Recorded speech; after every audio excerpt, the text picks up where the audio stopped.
What's up, guys? This is Jarrell. In this video, I'll be showing you how to stop any background process running that is running from your background.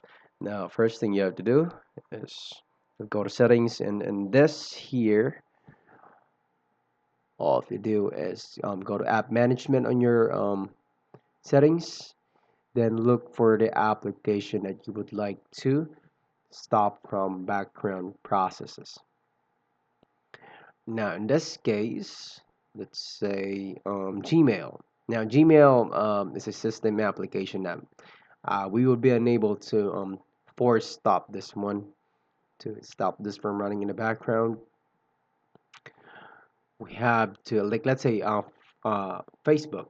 Now, you could click on force stop in here so that we could stop this from running in the background.